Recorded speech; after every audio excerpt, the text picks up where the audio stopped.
Good morning students, Sindhu online classes में आपका स्वागत है। लास्ट टाइम टॉपिक किया था हमने खेल का अर्थ और परिभाषा। यूनिट थर्ड प्ले, इसमें से क्या होगा कि शॉर्ट आंसर टाइप क्वेश्चन आएगा।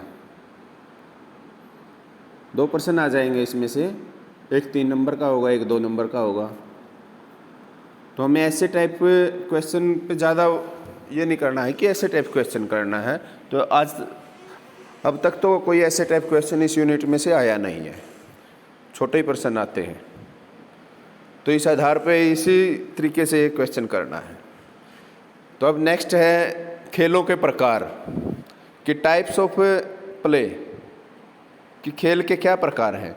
मुख्य रूप से हम देखें कि 3 आधार पर खेल का वर्गीकरण किया गया है।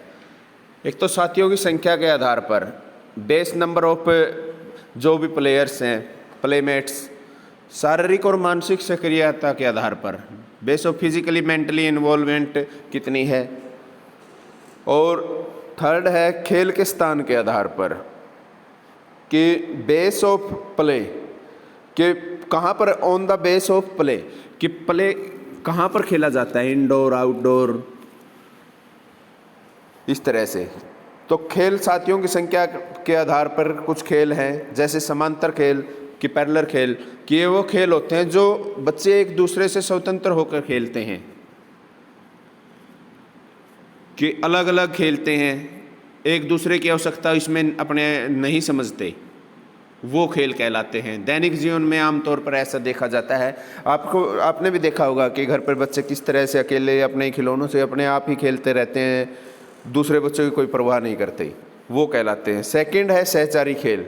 सहचारी खेल में क्या है कि 2 बच्चे या एक दूसरे से मिलकर खेलते हैं, 2, 3, 4 इस तरह से बच्चे आपस में मिलजुल कर वो खेलते हैं, उसको कह देते हैं सहचारी खेल। नेक्स्ट है सामूहिक खेल। सामूहिक खेल में क्या है कि इसमें एक समूह, 4-5 का समूह, बच्चों का समूह आपस में समूह मिला बनाकर जो खेल खेलते हैं, आँख मिचौली कह सकते हैं, पकड़म पकड़ाई कह सकते हैं, चोर सिपाही कह सकते हैं, या आगे फिर वो टीम गेम्स आ जाते हैं, हॉकी फुटबॉल, वो कहलाते हैं समूह सामूहिक खेल। सामूहिक खेल यानी कि ग्रुप प्ले, जो ग्रुप में खेला जाता है। नेक्स्ट है शारीरिक और मानसिक सक्रियता के आधार पर खेल, कि on the base of physically mentally, कि जो फिजिकली मेंटली शारीरिक और मानसिक रूप से खेल खेले जाते हैं। शारीरिक खेल कौन से कहलाते हैं, फिजिकली प्ले कौन से कहलाते हैं, कि जिस पे शरीर की ताकत लगती है, उसमें अपना शरीर जिसमें इन्वॉल्व होता है, वो क्रियाएं करता है, हाथ से है, पाँव से है, जिससे कि अपने फिजिकली मूवमेंट होती है, वो कहलाते हैं शारीरिक खेल। और फिर है मानसिक खेल कि मेंटली प्ले, कि मेंटली कौन सा होता है कि जिसमें दिमाग यूज होता है, जैसे पहेली बूझना है, ताश है, शतरंज है, कहानी सुनाना है, ये सारा क्या है कि दिमागी के सुडोको है, दिमाग के खेल कहलाते हैं, जिससे कि दिमाग तेज होता है। नेक्स्ट है फिर खेल के स्थान के आधार पर, कि एक तो घर के अंदर खेले जाने वाले और एक घर से बाहर खेले जाने वाले। एक तो 4 दीवारी के अंदर खेलते हैं, जिसको हम बोलते हैं इंडोर, जो अपनी 4 दीवारी के अंदर खेले जाते हैं। एक कहलाता है आउटडोर, यानी कि 4 दीवारी से बाहर जाके जो खेल खेलते हैं, उनको कहते हैं हम घर से बाहर के खेल। जैसे आप देख रहे हैं दोनों पॉइंट्स, इंडोर एंड आउटडोर। तो 3 मुख्य प्रकार हैं खेल के आधार पर। खेल के प्रकार खेल के साथियों की संख्या के आधार पर, शारीरिक मानसिक सक्रियता के आधार पर, और खेल के स्थान के आधार पर। तो कुछ अन्य प्रकार भी बनाए हैं कि मनोवैज्ञानिकों ने क्या किया है, अपने अपने अनुसार वो उनको नाम दे दिए हैं। जैसे आप देख रहे हैं कि फर्स्ट हेडिंग है रचनात्मक खेल। रचनात्मक यानी कि रचना, क्रिएटिव, कि कुछ बनाना, या आयु के आधार पर बच्चे अपने कुछ, जैसे छोटे बच्चे घर घर खेलते हैं, कागज़ से नाव बनाते हैं, कागज़ से एरोप्लेन बनाते हैं, या फिर कुछ छोटे डिजाइन ब्लॉक्स वगैरह तैयार करते हैं। डॉक्टर का बच्चा है वो डॉक्टर खेलता है, किसान का बच्चा है खेत बनाता है, पानी देता है।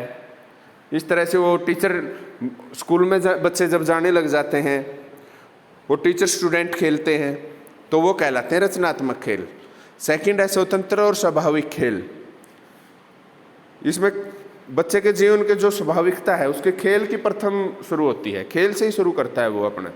ऐसे खेल जो बालक के किसी भी प्रकार के नियम आदि का पालन नहीं करते, वो अपने स्वाभाविक उनके साथ खेलते हैं। 3 महीने की आयु में इस प्रकार के खेल खेलता है, खिलौनों के साथ उसके जो जहाँ पर वो सोया हुआ है उसके सामने खिलौने लटका देते हैं, उनमें से तरह तरह की आवाज़ आती है, वो घूमते हैं, अलग से डिज़ाइन बनते हैं, वो खेल कहलाते हैं। स्वतंत्र स्वाभाविकता है कि ये ऐसी एक्टिविटी देख के बच्चा खुश हो जाता है। नेक्स्ट आता है फिर पढ़ना। पढ़ना भी एक खेल के रूप में है। हम क्या पढ़ते हैं? समाचार पत्र पत्रिकाएं, कॉमिक्स पढ़ना, रहस्यात्मक कहानियाँ पढ़ना, रंगीन और रुचिकर चित्र आदि देखना, या चित्र बनाना, ड्राइंग करना, आर्ट करना, वो भी एक खेल के पार्ट्स हैं। कॉमिक्स पढ़ते हैं तो उनके बच्चे क्या होते हैं? प्रेरित होते हैं, तरह तरह का उनका ज्ञान होता है, भाषा का ज्ञान उन्हें होता है, अक्षरों का ज्ञान उन्हें होता है, मौखिक और लिखित जो भाषा के रूप हैं वो पता लगता है, पिक्चर्स का ज्ञान उन्हें होता है, संकेत वो समझने लग जाते हैं कि वो बहुत कुछ सीखने को मिलता है। नेक्स्ट है रेडियो और टेलीविज़न। रेडियो और टेलीविज़न कि रेडियो पे कुछ भी हम सुनते हैं, न्यूज़ सुनते हैं या कोई और एक्टिविटी है वो सुनते हैं, सॉन्ग सुनते हैं, म्यूज़िक सुनते हैं, तो उससे भी अपनी भाषा का विकास होता है, बच्चों की भाषा का विकास होता है, तरह तरह की जानकारियाँ मिलती हैं। टेलीविज़न पे क्या है? ऑडियो विजुअल एड्स के रूप में जाना जाता है कि कुछ भाषा सिखानी है, स्पीकिंग है, लिसनिंग है, ये सारी कैपेसिटी बढ़ती है, ये कौशलता बढ़ती है, IQ स्तर बढ़ता है, नॉलेज बढ़ती है। बच्चा टेलीविज़न देख के बहुत तरह तरह की जानकारियाँ सीखता है। उसमें जो प्ले चलते हैं, जो मूवी चलती है, जो न्यूज़ चलती है, एडवर्टाइजमेंट चलती है, उनसे उनको सीखने का अवसर मिलता है। दिव्य सपन कि ड्रीमिंग बोल सकते, दिव्य सपन देखना, काल्पनिक संसार में रहना, इस तरह के खेल हैं।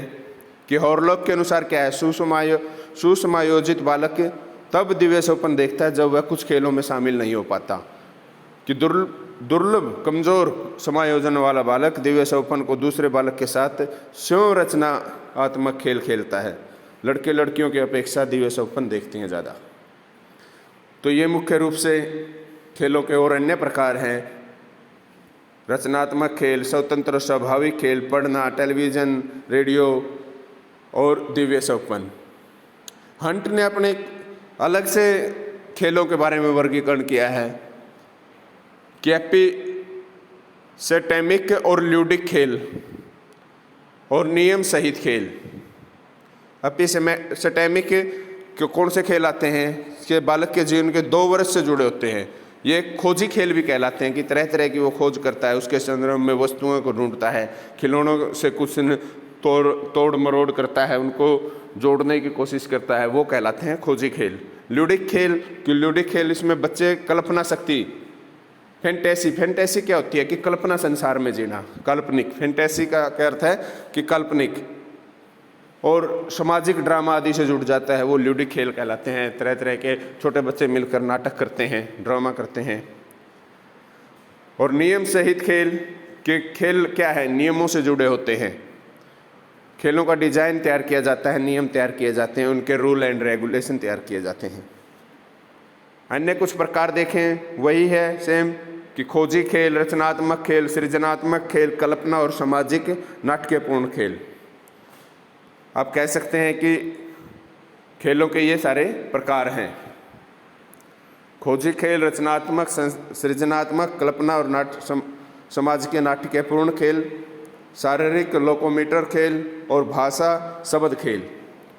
तो आज का टॉपिक था अपना खेलों के प्रकार, कि खेल कितने प्रकार के होते हैं, और हम आगे कर सकते हैं खेलों के महत्व क्या है, उद्देश्य क्या है। ये सारे महत्व, उद्देश्य शारीरिक, मानसिक, भावनात्मक, सामाजिक, सारे ही हर एक क्षेत्र में खेलों का अलग से महत्व है।